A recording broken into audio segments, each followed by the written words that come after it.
అనేది ఇక్కడ మనకి పూర్తిగా అర్థమవుతుంది. ఎంజీరావు గారు, భారత్లో ప్రతి 5 ఏళ్లకు ఒకసారి జనరల్ ఎలక్షన్స్ జరుగుతూ ఉంటాయి. 2024 కంప్లీట్ అయింది, నెక్స్ట్ 2029. కానీ రకరకాల ప్రచారాలు జరుగుతూ ఉన్నాయి. జాతీయ స్థాయిలో జరుగుతున్న రాజకీయ పరిణామాలు, రాహుల్ గాంధీ ఆరోపణలు చేయడం, మోదీకి 75 ఇయర్స్ కంప్లీట్ అవుతూ ఉండడం, సంకీర్ణ ప్రభుత్వ పనితీరు, ఇలా చాలా అంశాలను బట్టి చూస్తే 2027లోనే ఎన్నికలు జరగబోతూ ఉన్నాయనే ప్రచారం జరుగుతోంది. ఏంటి 2 ఇయర్స్ ఎర్లీగా సార్వత్రిక ఎన్నికలు జరిగే అవకాశం ఏదైనా కనిపిస్తోందా భారత్లో? ఇప్పుడు భారతదేశం 1951లో మొట్టమొదటి లోక్సభ ఎన్నికలు జరిగితే 75 సంవత్సరాలు అయింది. మనకి ఎన్ని జరగాలంటే 13 ఎలక్షన్ జరగాలి, కానీ 18 ఎలక్షన్స్ ఇప్పటి వరకు జరిగింది. కొయిలేషన్ ఎరాలో ప్రతి సంవత్సరం ఒక్కొక్క ఎలక్షన్ జరిగేది, సంవత్సరానికి ఒక్కొక్క ప్రైమ్ మినిస్టర్ అంటూ ఉండేది. ఇది 1989 నుంచి 2014 వరకు జరిగిన 25 సంవత్సరాల కొయిలేషన్ ఎరా, ఒక సంకీర్ణ యుగం అంటారు 20 సంవత్సరాలు.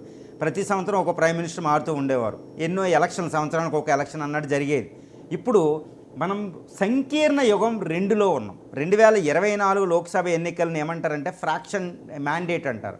అంటే మళ్ళా సంకీర్ణ ప్రభుత్వం ఏర్పడింది.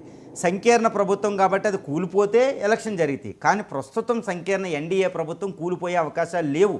ఎందుకంటే ఒకవేళ నితీష్ కుమార్ క్యాప్రిషియస్ పర్సనాలిటీ కాబట్టి అనిశ్చితంగా ఉంటారు. ఆయన వెళ్ళిపోయినా ఈ టీడీపీ, జనసేన, ఈ కూటమి వీటితో బీజేపీకి ఉన్న 240తో కూడా గవర్నమెంట్ 272తో నడిచిపోద్ది. కానీ ఇది కొయిలేషన్ ఎరాలో ఎప్పుడు ఏంటంటే స్నాప్ ఎలక్షన్ జరుగుతూ ఉంటాయి అన్నమాట. ఇప్పుడు 2029 వరకు ఈ కొయిలేషన్ కంటే బీజేపీ 240 ఉంది.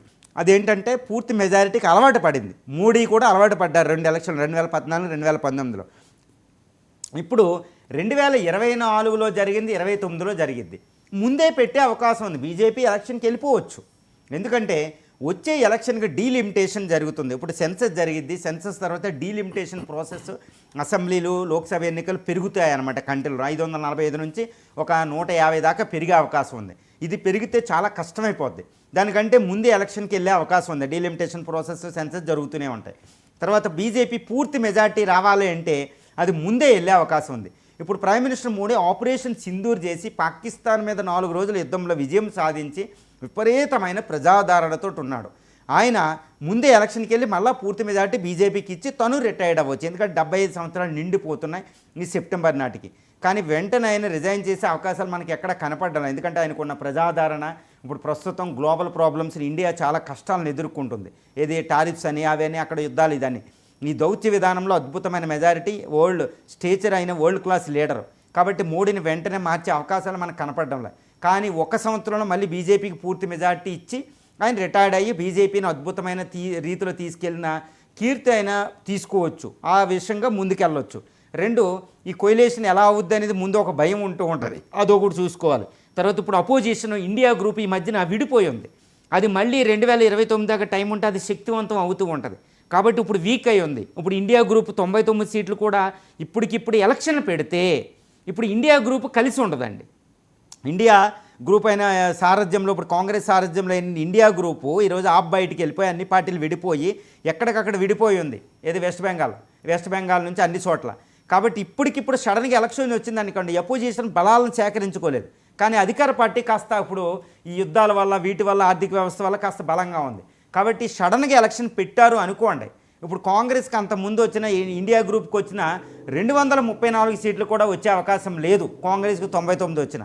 కాబట్టి ఇది అధికార పార్టీకి చాలా బలం చేకూరుస్తుంది అనమాట. కాబట్టి 2027లో ఎలక్షన్ పెట్టే అవకాశాలు ఇక్కడ మనకు పుష్కలంగా కనిపిస్తున్నాయని మనం ప్రస్తుత ఈ వార్ ఎకానమీ అని, ప్రపంచ పరిస్థితులు, ప్రజాదరణ, మోడీకి ఉన్న ప్రజాదరణ, మోడీకి 75 సంవత్సరాలు నిండడం, ఆయనకి వెళ్ళవలసిన అవసరం, ఇంకో కొత్త ప్రధాని రావాల్సిన అవసరం, తర్వాత సంకీర్ణ రాజకీయాలు, ఇవన్నీ చూస్తే ప్రభుత్వం బలంగా ఉండడం, ఇవన్నీ చూస్తే ఏంటంటే అప్పుడు దాకా ఎందుకు ఉండాలి, డీలిమిటేషన్ దాకా 2027లోనే ఎలక్షన్ పెట్టుకోవచ్చు, ఇంకో సంవత్సరం, 2 సంవత్సరాలు. కాబట్టి ఎలక్షన్ 2027కు వస్తుందా అనడం వస్తే ఆశ్చర్యపోవాల్సిన అవసరం ఏమీ లేదు. భారతదేశంలో చాలాసార్లు జరిగినాయి. ఎప్పుడైనా లోక్సభలో రాజ్యాంగరీత్యా అధికార పార్టీ ఎప్పుడైనా లోక్సభని క్యాన్సిల్ చేసి ఎప్పుడైనా ఎలక్షన్కి వెళ్ళే అధికారం ప్రభుత్వానికి ఉంటుందండి. రాష్ట్రపతికి అధికారం ఉంటుంది. అది ఎప్పుడైనా 10 రోజుల్లో కూడా గవర్నమెంట్ని క్యాన్సిల్ చేసి ముందుకెళ్ళే హక్కు ఉంటుంది. సో ఇది రాజ్యాంగ విహీనం కాదు. రాజ్యాంగాన్ని వైలేట్ చేసినందుకు ప్రజాస్వామ్య సాంప్రదాయాలే ప్రతి దేశంలో కూడా అలాగే జరిగింది. ఎన్నోసార్లు ఒక సంవత్సరం ముందే ఎలక్షన్ పెట్టుకుని ఉన్నాయి. కాబట్టి ఇవన్నీ అడ్డంకులు ఉన్నాయి. కాబట్టి 2027లో ఎలక్షన్కి వెళ్ళే అవకాశాలు 50-50 ఉంటాయండి. అది లేదు అనేది మనం కొట్టిపారేయడానికి అవకాశమే లేదు. ఇక నెక్స్ట్ టాపిక్ వచ్చి ఈ టారిఫ్ల విషయంలో ట్రంప్ విధిస్తున్న టారిఫ్